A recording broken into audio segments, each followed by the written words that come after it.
Hello and welcome to the Gooner Talk, back again with you guys for another show, for another episode of our Raw Reaction series, a show in which we preview the next game, which of course is Arsenal at home to Leicester.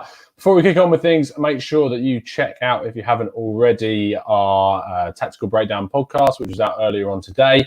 We took a deep dive into the Red Bull project, be it Salzburg, be it RB Leipzig, and how that model might influence Arsenal, how Arsenal could adopt that style of transfer activity and style of player that they target. So we were joined by a Football Manager's Austrian researcher and official scout, Wolfgang Gasperik. So make sure you go and check out that show if you haven't. It's up on the channel. But other than that, let's get straight into today's show and talk about what is, again, another big game. It is the second of the four big ones, as what's being described as the defining part of the end of Arsenal's season, where Arsenal obviously have faced Wolves away from home and come away with an amazing 2-0 victory, and now have moved on to this Leicester home game, which will be followed up by the North London derby and ended with this Liverpool game, which is on the horizon and is a really confusing fixture. But we'll face that one when it comes. But here today, we're here to talk about Leicester, who have had an indifferent restart, it's fair to say. They've come back off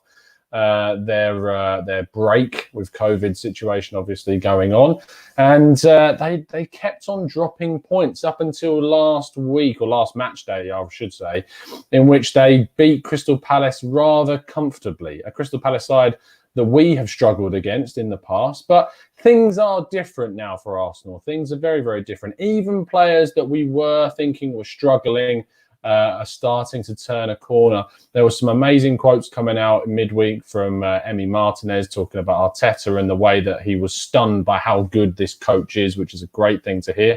And it seems to have galvanised the team. You could see at the end of the Wolves game the impact the coach was having, and that could also be having an impact on Aubameyang's contract situation, which continues to linger on. But at the same time, we're ever the more hopeful that something, hopefully, will get done for the Gabonese forward. Let's make sure that we chat to you guys in our comment box as well, because the reason we do these shows live is so that we can get on with you guys and get your comments. Christopher Fung, who is a brand new member, if you'd like to become a member and get access to exclusive content, another show which dropped today. If you remember, you got 3 Gooner Talk shows today, which is amazing. You got my interview with Miami John at 305 Cast, talking all about the current state of Arsenal, the teams around us, and lots more. So if you want to get access to a monthly, or 2 monthly if you sign up to be an expert member, 2 monthly podcasts on top of your usual Gooner Talk craziness, then make sure you sign up. You also get access to standing out in our chats like Christopher does there with his little symbol, and those symbols actually increase in sort of prestige, as we like to say, throughout. And those logos will be changing soon as well, as we come in with a new logo, fingers crossed. But Christopher Fung says lots of injuries for Leicester. Pereira out till October. Chilwell and Maddison are doubtful. So there are positives in that sense, that there could be some interesting players. But I don't pay too much attention to looking at the opposition's injury sort of team, because when you look at it and when you think back to times where we have done that, Arsenal have come up against weakened sides in the past and been absolutely thumped and made to look very silly. So whilst we can look at that favourably, as I'm sure Chris is, and I'm sure plenty of you are too, I just have a little bit of I don't want to be too arrogant. I don't want to underestimate what the team can do without those players in the side. This is a Leicester team that are no mugs. They've got some excellent footballers in their team, and we need to take that into account. But I have to say, I'm enjoying us just playing our game, not too worried about the opponent as much as we were, and doing what Arteta ultimately wants us to do on the pitch. Iron Clubs says, assuming Leicester will play 3 at the back with Chilwell out as well now. Avon Teddington says, we have to keep the momentum, but it will be tough because Leicester and Spurs are now 6-pointers in a sense. It is. We have to keep the pressure up if we want to get a European place, be it Europa League, and a very, very slim chance of Champions League football still there, but it's probably gone at this point. Omar reminds us that Vardy loves scoring goals against us, and we have to watch out for him. David Keith says, remember, Tom, we beat Leicester when they won the league twice. We did, and then we've struggled against them ever since. It's probably fair to say they've done quite a number on us recently. A big question that comes in from the intellectual investor. That's a hard one. Thanks for naming yourself that and giving me something hard to say. He says, should Laka start? We'll get onto that in just a second. Tyrese Gaston says, do you think Arteta plays this formation to make up for our weakness in defence? Do you think he will still play this formation next year? Answer to your first question, yes, I do. I think that the centre-backs that we have at the club need support, specifically David Luiz and to a lesser extent Mustafi. But even in a back four under Arteta, Mustafi looked a lot more solid than he had done previously. And in answer to your second question, it completely depends on, one, how Saliba comes in and deals with, obviously, transition into the Premier League at still a very young age. And two, if we bring in anyone else in the centre-back area. I think there's lots of factors. But if we don't add, I feel like we will continue with the system because it's clearly working. And speaking of systems, this is the part of the show which we go onto the lineup, which I would like to see us play on Saturday. So here you go. This is the team I've gone for. And as I say, hear me out as I talk through my lineup. Martinez is a given. Martinez must play. He is fantastic. I'm loving every second of watching him play. He's commanding in goal. He does brilliant stuff in terms of shot stopping. And his distribution's definitely improving. I was quite critical of it earlier on, but I'm actually liking what I'm seeing in terms of that. We move into the back three, which is Mustafi, Luiz and Tierney. The reason I put Luiz in here instead of Holding is because I kind of liked what Luiz did, and I didn't want to change too much from the Wolves game. The reason I have changed the back five as a whole is because of Pepe's return, and I kind of thought Kolasinac, whilst there were some good parts of his game against Adama Traore, his passing, his distribution was off, and I felt he struggled a lot in that game. So I've gone for Tierney, who has been absolutely run ragged, it's fair to say, on that left wing back. So putting him into that left centre-back spot, which he can perform really well at, I feel would also sort of think about his fitness as well as also getting the best from him in that role. Mustafi is arguably our best centre-back right now. He's been excellent, really, really good, like what he's doing. Mainsley came on against Wolves and did really, really well at left wing-back. So at right wing-back in a more comfortable role, I'm liking what I'm seeing. I think that we need the pace in that side, which is why I've ousted Cedric slightly. And rotation is also key with the big game against Spurs coming up at the weekend. And depending on how Mainsley plays, it'll be between him and, of course, Cedric for that position. I have a feeling, though, that Bellerin will probably start. So that's my feeling of what Arteta will do. This is what I would like to see, what you can see on the screen. But I feel that Arteta will probably play Bellerin in this match. Saka on the left wing-back slot. This is mainly down to my decision-making of the front three, which I'll explain first. Pepe has to come back in because he's quality. He's amazing in terms of how he's come back from Project Restart. He's been a completely different player, or actually, he's rather returned to the player that we saw at Lille. We're starting to see so many different similarities that we saw from him when he was playing in the French league, starting to surface at Arsenal, and I'm liking that a lot. Aubameyang's been playing really well on the left-hand side. I love how much covering he did at the left wing-back against Wolves, and I'm hoping that he'll do the same thing against Leicester. And then I've gone for Lacazette over Nketiah up top because for me, confidence in the Frenchman is so important. And for him to score that goal at the end of the game against Wolves would have raised his confidence massively. If he can go on a scoring run now and score against Leicester, hopefully we might see the return of a very potent goal scorer when this guy is in top form. So rather than hitting his confidence by taking him out of the lineup once again, after he scored in the previous game, I think it's important to keep that morale high, keep the confidence up and the mentality strong. In the centre of midfield, Xhaka and Sabas are easily our best midfield combination right now. Both of them are playing really well currently. Sabas helps us get out from the back. Xhaka keeps the play ticking over with his brilliant passing. I say brilliant. Yes, I know he makes mistakes, but overall, he does really, really well to keep the play moving how Arteta wants it. And that leaves us going back full circle to the Saka decision. As I said, Saka playing in that role there, he does really well as a left wing back for me, even though I know he can play really well in the front three. But to deputise in that position, so Pepe, Laka and Alba can all play, for the moment,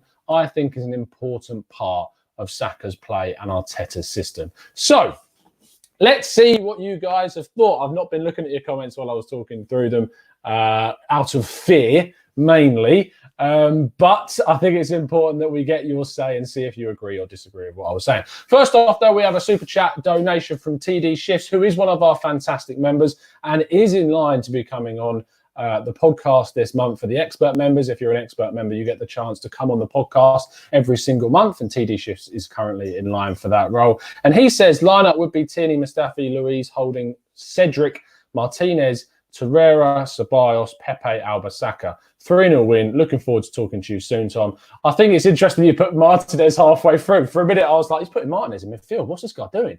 But no, it's clear to see what you're saying there. You've gone for Holding, which is fair enough. 3 normal centre-backs. You're liking what Tierney's doing. You also agree with me that Kolasinac should probably be taken out. But I'm actually liking Saka being in there for me. And I think Laka deserves an opportunity. Avon disagrees with me. He don't hear. Avon disagrees with me, though. He says, I'd go with Eddie to begin and use Laka as our super sub. Christopher Fung says, outstanding lineup. Probably the best 11 we could put out for the rest of the season. I think it's a strong one. I think we still need to see rotation throughout the side, though, for sure. Mr. J, I agree with your starting lineup, Tom. Thank you, Mr. J. I appreciate it. And you were asking, Mr. J, about the podcast side of things. If you want to come on, you need to be an expert member. So make sure you upgrade if you want to get involved with that stuff. Iron Cub says, Aubameyang against a young and inexperienced James Justin will hopefully work out well. We say inexperienced, but Saka is inexperienced. Personally, my view on the word experience is it's one of the most overused and overrated terms in football, because David Luiz is experienced, but that doesn't mean he makes constant mistakes, because he does make a lot of mistakes. So I think we need to be careful about how we use that word, but I do take your point on board. I think it's certainly someone that we can use that's more vulnerable in that Leicester backline, and that Aubameyang can attack with his experience. So Russ Morgan says, would love to see Pepe link up with Cedric if he's available. And that is something that we've yet to see. We haven't seen how Cedric might perform with Pepe. Again, I feel like it's going to be Bellerin. I'd go with Mainsley, I think, with the way that he performed at the end of the Wolves game as sort of the rewards. I think it's important to reward players when they have really strong, good performances. Same with Lacazette. But I have the feeling that he's going to go with Bellerin. Richard Beaton, another one of our fantastic members. Absolutely spot on, Tom. I really like this 11. I just wish that one of Tierney or Saka was a right back. But Mainsley has been impressive recently. And yeah, you sum things up perfectly for me. I wish one of them was too. But ultimately, we've got 2 really strong left wing back style and left back players. But the thing is because Saka is so versatile and he's so willing, as he mentioned in his post-match interview, to play pretty much anywhere on the pitch. We're blessed in that sense that we've got him there to do that job. So I'm fine with him being in that position and being able to play multiple areas. Taib says, big up, Tom. I need to catch your live streams more. Yes, you do. You do need to catch our live streams more. And you can do that by, following us on Twitter at the Gooner Talk TV. I always try to put out a schedule of the day of what shows are going to be on and when. And obviously, if you turn those notifications on, if for some reason I haven't tweeted out when the show is going to be, it tells you exactly when we've gone live with a notification on your phone. If it hasn't been doing that for some of you, let me know. There's nothing I can do about it because I'm not in with YouTube. But let me know, because it tells me, obviously, something's not going wrong with the algorithms. But yeah, make sure you've hit that little notification bell and you follow us on Twitter too. David Keefe says, Tom, love your team selection. Great to see competition for places. Remember, we have the brilliant Martinelli to come into this team. That will be next season, of course. But yes, very, very, very exciting times ahead. I think we can all agree. Zach13 says, Tierney looked very tired last game. Maybe we should rest him considering Tottenham coming up and he's played a lot of games. I agree with you. And that's why I've put him at left centre-back, where the amount of fitness and running that's going to be necessary is going to be nowhere near as extreme as it would be if he was playing the left wing-back role. So I've kind of taken both of things into account, that I feel that we need him in the team, but I think he definitely deserves more of a rest in one of these games for sure. Khalid says, Tom, Chilwell and Maddison injury news may be fake to throw us off. Remember Kante injury before the Baku match? Yes, anyone tries everything these days to put teams off, and hopefully Arteta's got the mental strength, which I feel that he will, to completely ignore that and play the game that he knows our team can play and not focus so strongly on the opposition. That is going to be key. If we can stick to our game, know what we're doing and get the best from our players, I think we'll be absolutely fine for sure. Predictions then, Omar's asking for. Let's move on to what you're saying. Throw into the chat box your scoreline prediction for the game. I am going for, well, I said on the podcast rather jovially, a 1-0 Cedric win, which is becoming the TGT go-to. Remember back in the day, long-time listeners will remember the Coquelin 1-0 screamer. So we've sort of changed to a Cedric 1-0 screamer, which he's already done, which is more than Coquelin ever did in an Arsenal shirt. And of course, he went off to Valencia and scored straight away. But I'm loving what I'm seeing from Cedric, and that's going to become the TGT just a normal prediction. Just seeing Cedric score is a big TGT thing for us now. So that's great. But in terms of an actual score, I think it's going to be quite cagey. I'm going to go for a 2-1 win to the Arsenal. I think that we probably will concede because Leicester have got a lot going forwards. Vardy always loves a goal against us. But I'm personally going to go for a 2-1 win to the Gunners. Tommy Besna says, I'm sorry if I pronounced that wrong, mate. It might be Besna or the best. Oh, that was horrific. Tommy says 3-1 to Leicester. I'm assuming he emails about that. Not looking too confident on the Arsenal front. Joseph Maseko says, Tom, do you remember what I told you about my Jesus vision? Yes, I do remember what you said about your Jesus vision. Christopher Fung says 2-0 to the Arsenal. Mr. J says 2-1 Arsenal. Come on, you Gunners. Russ Morgan says, I think we'll win 2-1. Iron Cub reckons it's going to be 4-2 to the Arsenal. What a game that would be. Khalid reckons David Luiz and Aubameyang are going to score to make it 2-0. Alan De Souza reckons if Laka scores consistently, we can get a good money for him and fund a Grealish move. That's an interesting take. Ruben Walker says, I feel like Pepe's mindset won't be 100% after having a child. Would say Saka or Nelson will start there. Interesting because I feel like if it was me, I'd be desperate to score to do the old baby celebration or however they do it. I don't know how you do it. I've never had to do it. Thank God I'm not a father yet. But in terms of that, yeah, I feel like you'd be more motivated, wouldn't you, to score for your young'un? That's where I would be. Intellectual Investor reckons Everton will win tonight. Fingers crossed they do. I mean, we'd love to see another Spurs loss. It'd be great. Tayyib says 2-1 to the Arsenal. Brace for Saka. Brilliant stuff. An awfully named rat-faced Aubameyang. That's a horrifically named YouTube account. Change that immediately. Says 3-2 to the Arsenal. Zamir says 3-1 Mad Hani. 3-1 Vardy always scores against us by default. The one and Pepe will score because he had a child. And I think that's the best way to look at this sort of thing. TD Shifts reckon that we'll 3-0 win. Love your stuff, Tom. Thank you so much, mate. Really appreciate it. And who is that? Who is that? The Goon? Do you know him? Do you know who that is? I don't. I've never seen him before. It must be a little. Welcome to the show, the Gooners podcast. A new listener. My mindset still isn't correct after having a child, and it's been 16 years.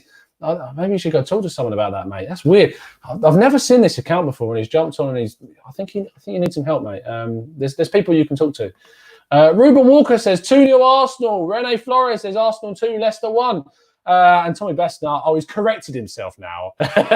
Maybe he thought we were away from home. But he's gone 3-1. So clearly you correct yourself now, mate. I see that. I see it. Ratface is your nickname. Okay, that's fine. If that's your nickname, I'll accept it. I thought you were having a go at our captain for a second. Alba is your favourite player. Well, fair enough. You've made a good choice. Christopher Fung says, where do you see us funneling most of our attacks against Leicester? Well, it's interesting, isn't it? Because I say it's interesting. Both of the fullbacks, if Chilwell is out, then that's a big hole. If Reece James, but it's Justin, isn't it? If Justin is this inexperienced, yes, I've just used that term, is a very young player he is fallible. Maybe that's an area we can target, seeing as Ricardo Pereira is not going to be there. However, I think that our left-hand side is so much stronger than our right-hand side at attacking, especially when Bellerin plays, that will probably end up overloading that left-hand side for us, which would then put a lot of pressure on their young fullback. Manu says, Tom, do you really feel we can snatch the 5th place? No. And I did a whole prediction thing the other day on the show, working out all of our points, and I predicted we'd end 2 points behind Leicester in 6th. So I don't think it's going to happen. Stranger things have occurred, but I don't think it's going to happen. Afsar Gunner says Arsenal have been lucky lately, to be honest. I think that's brave. I think that's harsh, mate. I think Arsenal have been fairly good. Carter Stage says 3-0 Arsenal and a clean sheet. Iron Cub says if we can win against Leicester and Spurs, regardless of where we end in the table, I'll be so excited about the next season, especially with Arteta hopefully backed properly in the window. Exciting times are ahead as we move into the final run of games towards the end of the season. 5 games to go. Are you confident? I'm becoming more confident, it's fair to say. But if you've enjoyed the show, please drop a like on the video and subscribe if you're new. Turn those notifications on so you never miss a show. Go check out the previous podcast that's already live on the channel. And if you want to become a member and get access to the exclusive show that came out with John today, then make sure you click that join button, or you click the link in the description, which will take you to the page which you need to sign up for. Thank you ever so much for your continued support. I'll see you again tomorrow straight after the game for the reaction show. But other than that, it's been a real pleasure, as it always is. And as always, up the Arsenal.